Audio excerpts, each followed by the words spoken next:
Very good afternoon. When I released the book, I remembered my days as Governor State of West Bengal for 3 years. So I called him Namaskar. Greetings to all of you. Admiral R. Hari Kumar, Chief of Naval Staff, Indian Navy. In his discourse, he has traversed nearly everything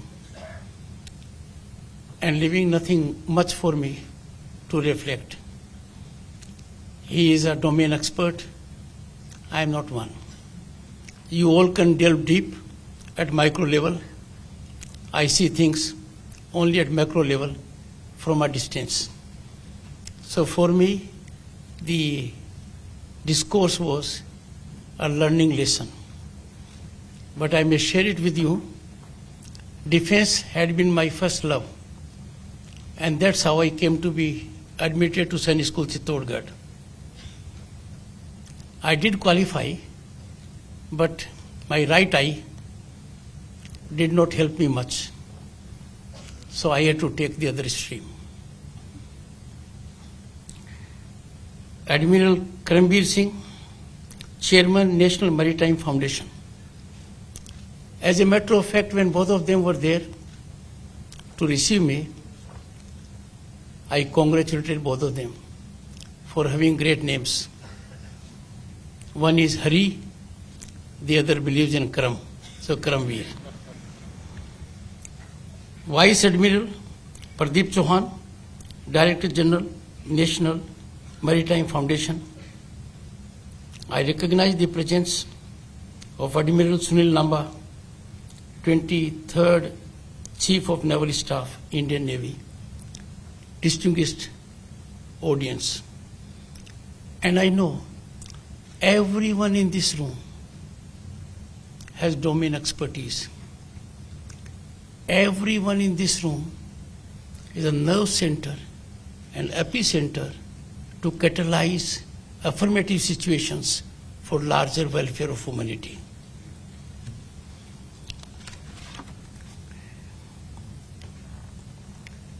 My greetings to all the participants, and I gather one session is already over.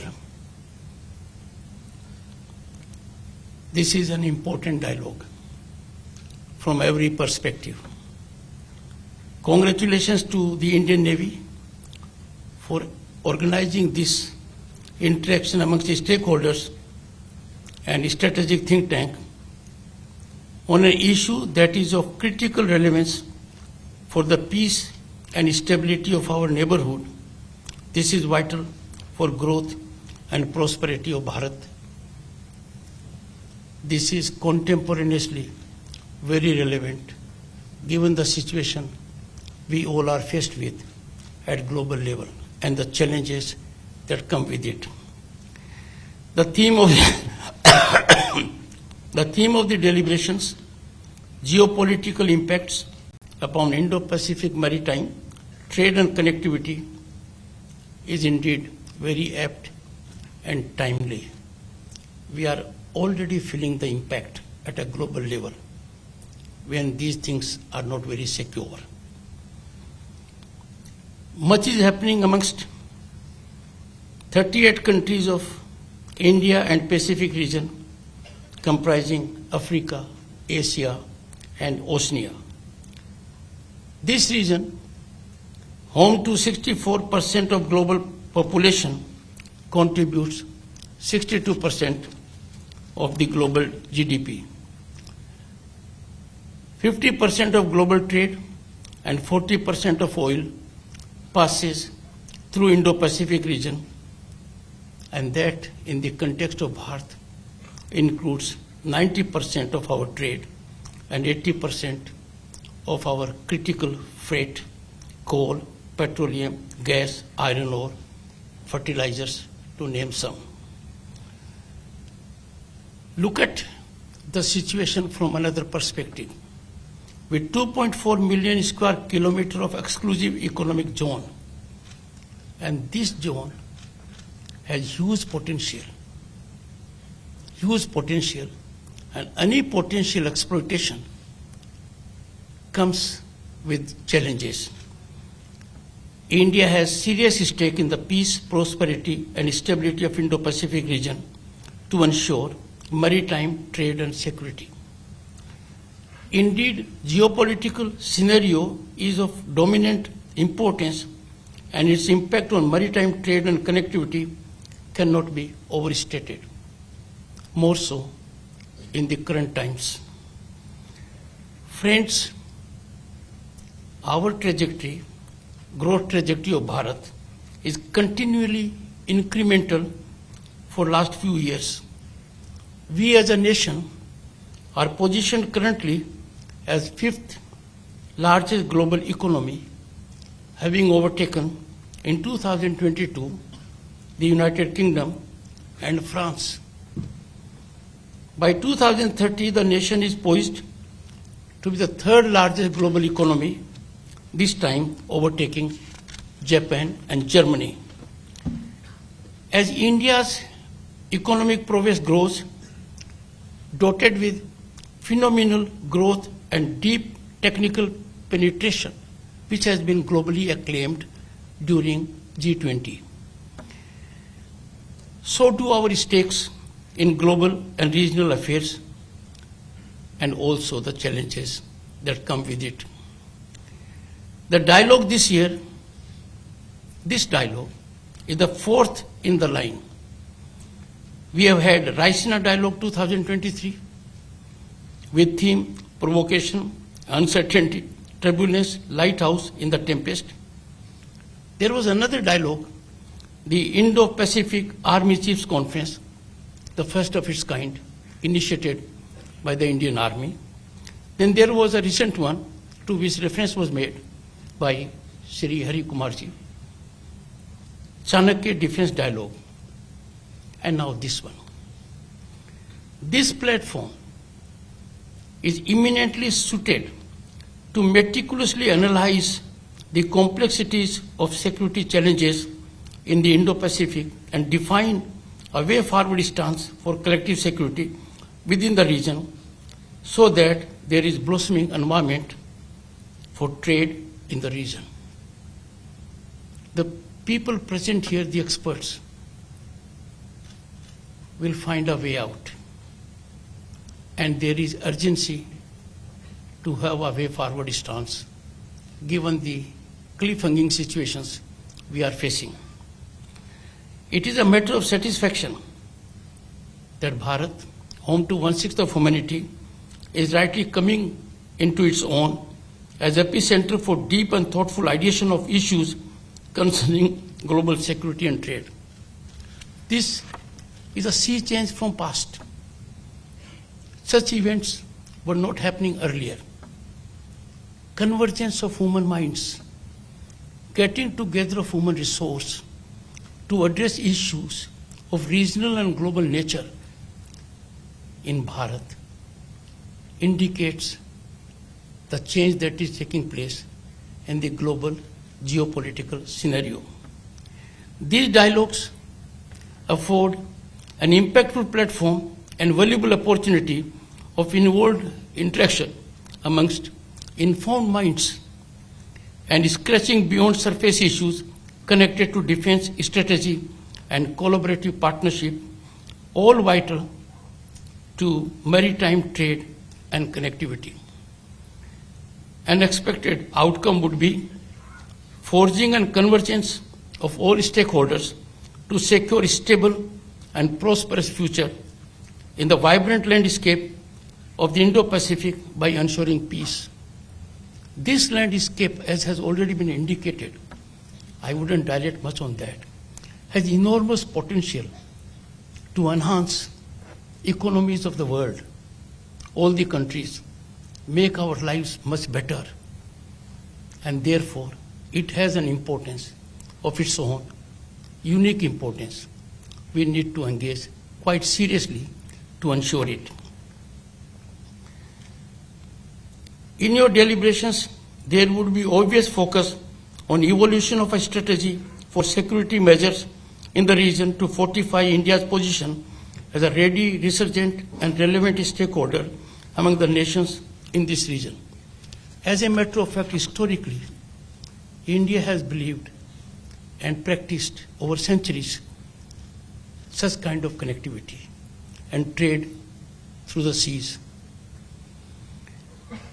The conception of an ideation forum to dissect contemporary challenges to maritime trade and connectivity in the Indo-Pacific is indeed thoughtful, particularly given the explosive global scenario with many cliffhanging situations that potentially can derail smooth sailing of trade and maintenance of connectivity in the Indo-Pacific region. As a matter of fact, the Admiral had indicated dislocation of supply chains. The Admiral had indicated the kind of serious, explosive, chaotic situation even in the field of security. So the challenges are writing on the wall. Evolution of a strategy to deal with these challenges, to contain these menacing trends, is a priority for welfare of the entire humanity. Friends, India as a nation can be singled out as being consistent proponent of peace. This country, friends, has never engaged in expansion. And this was again signaled a few years back by the Prime Minister Narendra Modi, that this is also not an era of expansion.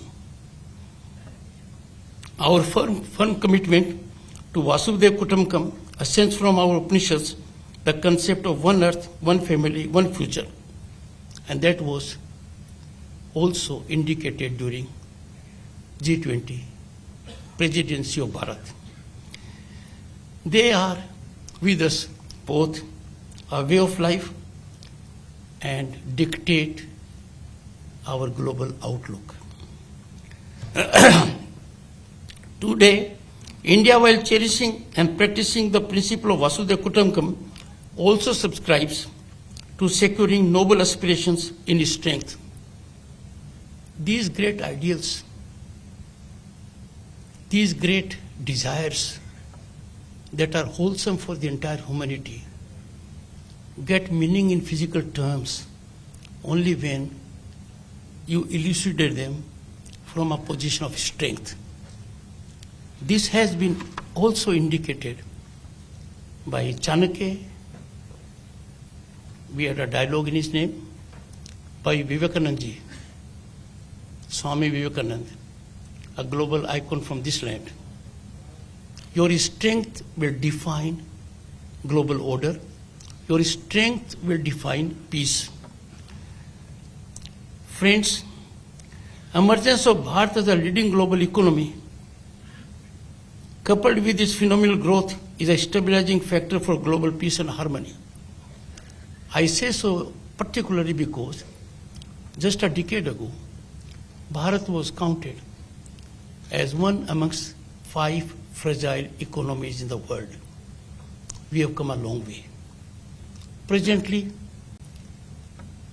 to the extent size of this economy is concerned, we are the fastest growing. And therefore, India has to play a critical constructive role to ensure that we lead from the front to ensure a global order. I had indicated earlier, to which reference was made by the Admiral, I reiterate,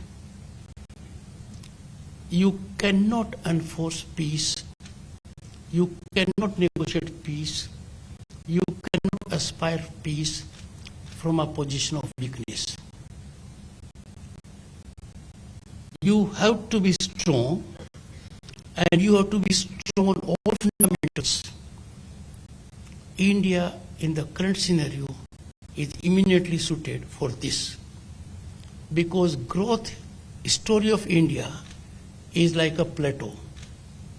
The development is concerning all at all level. That being the situation, There is concurrent need, therefore, to revisit metaphysics of the international system and debate as to how to strengthen deterrence and revitalize diplomacy in imaginative ways to contain and resolve conflagrations.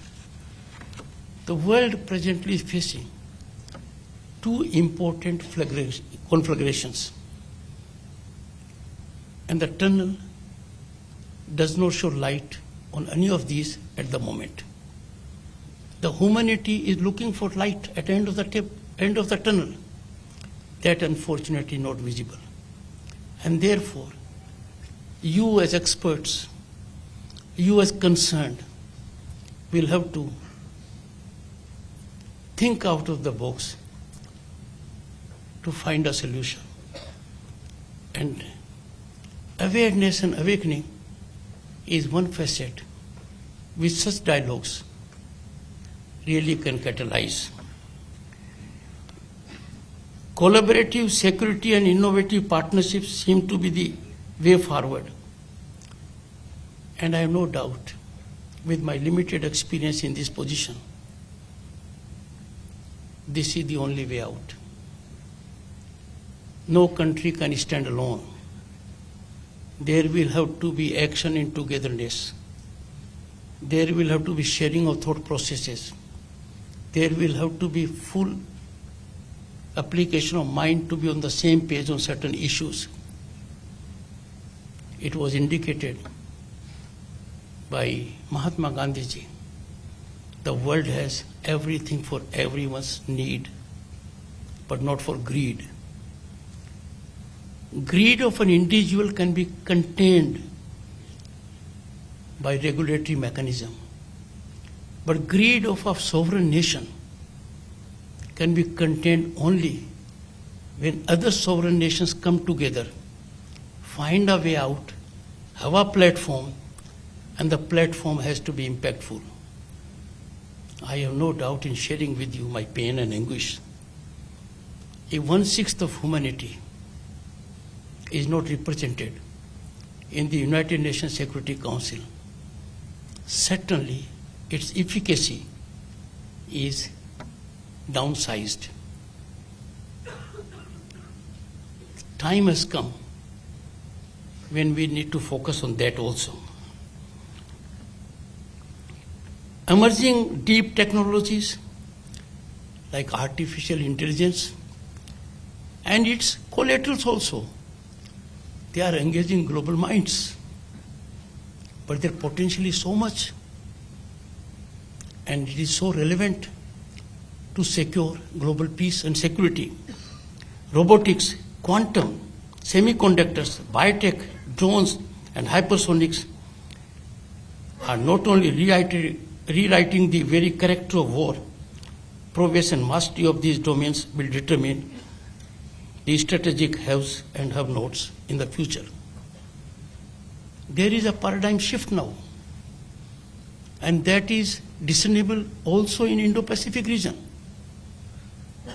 The conventional mechanisms have yielded. New stakeholders are there. They determine success and failure. And they determine from small rooms. They act as crucibles of change. They act as incubators.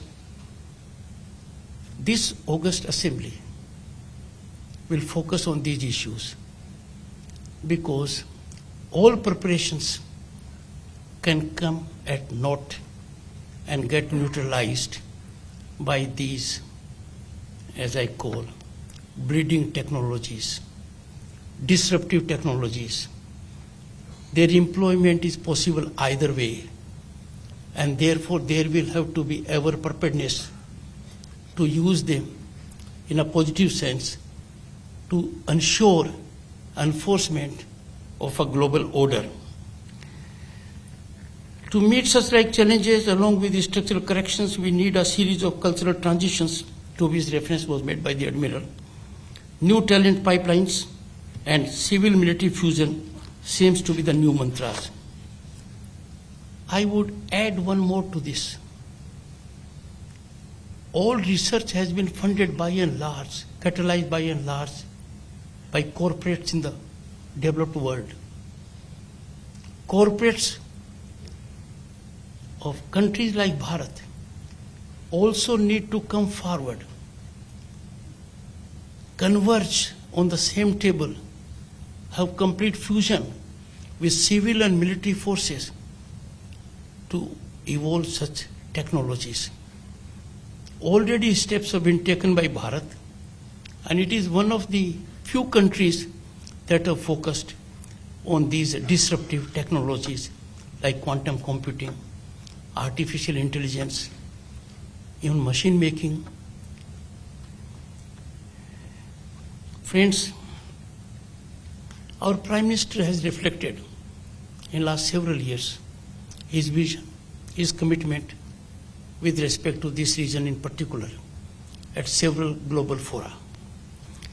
We are actively looking at seas as a crucial frontier of our growth. India has launched ambitious Sagarmala project for port-led growth. The project will increase our logistical efficiency and reduce the cost of our supply chains. But all this can fructify into positive results when there is no disruption. And that is the subject you all are grappling in your deliberations for this day and next 2 days to follow. 4 new mega ports and a world-class transshipment port are proposed under Sagarmala. The capacity of existing ports under their infrastructural linkages with hinterland is being strengthened under the project.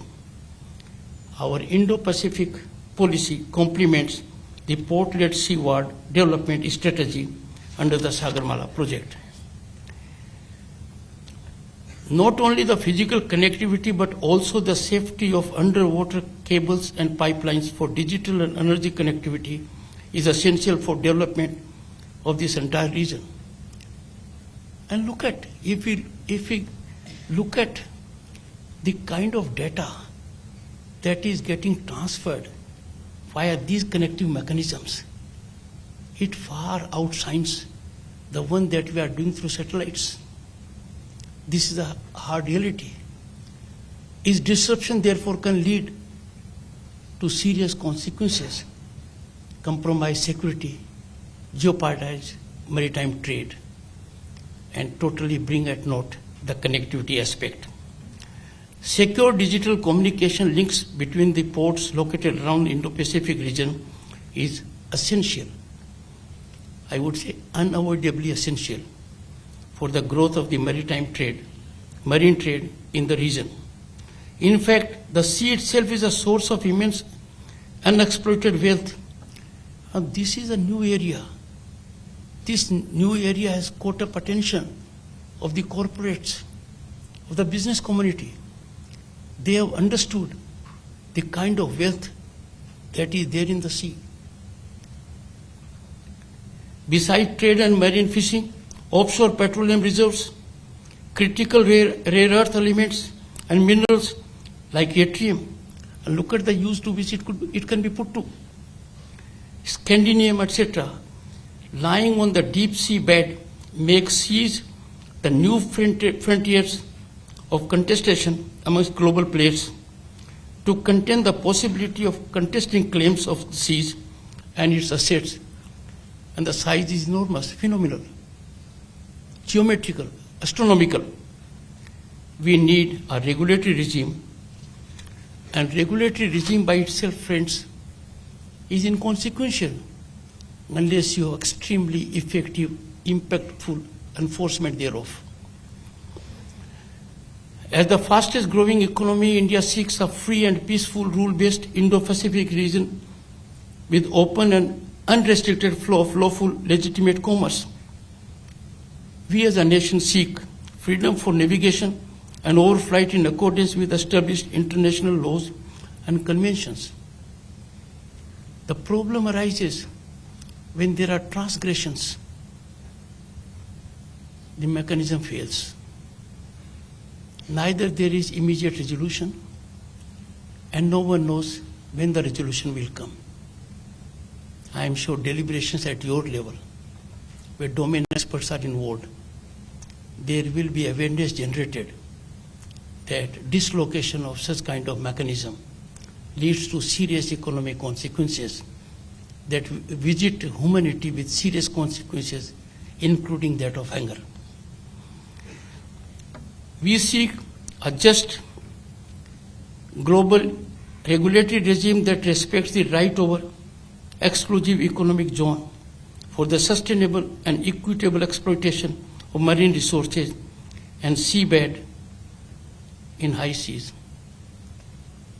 I am not an expert, but I can indicate to this august House, this is going to be a real area of contestation, because the regulatory regime is yet to crystallize itself to a finer point. Such kind of think tanks can focus on these areas, evolve a mechanism which does not leave undefined gray area. Free and open seas must guard against illegal human and narco trafficking. Piracy and seaborne terrorism cannot be allowed in a rule-based regime that must respect territorial integrity of the countries and inviolability of the exclusive economic zones. We are in such a developed world at the moment. We have the power of connectivity, we have the power otherwise also. But still,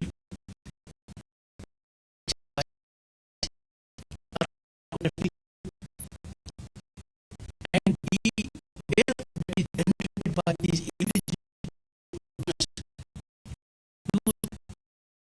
actors to disrupt peace and harmony.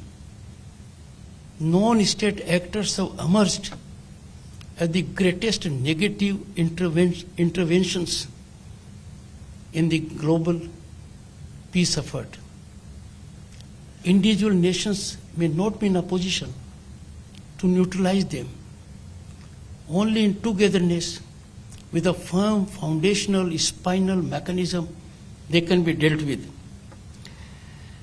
It is reassuring to know that our Navy has the skills, motivation, the might and the resources to secure our long coastline and our marine interests. My salutations to the men in white, men and women in white. They have done remarkably well. I tested their prowess and power and commitment while I was Governor State of West Bengal.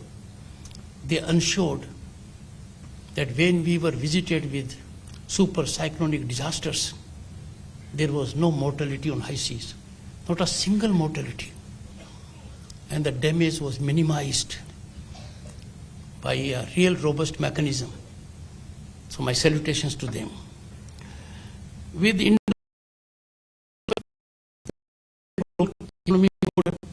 it is important that the region remains peaceful, stable, and free from considerations. When we return the spice of those who seek to disrupt it are in higher mode of functioning. We have to anticipate them, neutralize them. While Indian Navy in close coordination with other navies of like-minded friendly countries is always prepared to secure common good, platforms like Indo-Pacific Regional Dialogue provide the opportunity to build an academic consensus for a peaceful rule-based marine order. I trust your deliberations over the next 3 days across 6 professional sessions, one is already over, will help build such a consensus. If there is a mechanism evolved that you generate awareness, I am sharing with you, with my limited experience, that those you think are fully alive to the problem, your assumptions may not be correct. Those who are in the seat of decision making need to be educated, sometimes awakened, then awareness generated. And therefore your role, the role of such think tanks, will go a long way in securing a global order that will conserve, sustain, and bring about peace in the world. I thank you for giving me this opportunity to share my impressions with such august audience on this very topical issue. Again, I reflect, I'm not an expert. You all are experts. You are domain experts. I can only a macro view. You will have micro view. You will have even micro view. But I can express my hope, optimism, and confidence that if such think tanks remain active, functional, generate awareness, give reports that can be considered by the executive, by the legislature, by civil and military dispensations, we are assured of global peace and order and a global economic growth for one and all. Thank you so much. Jai Bharat.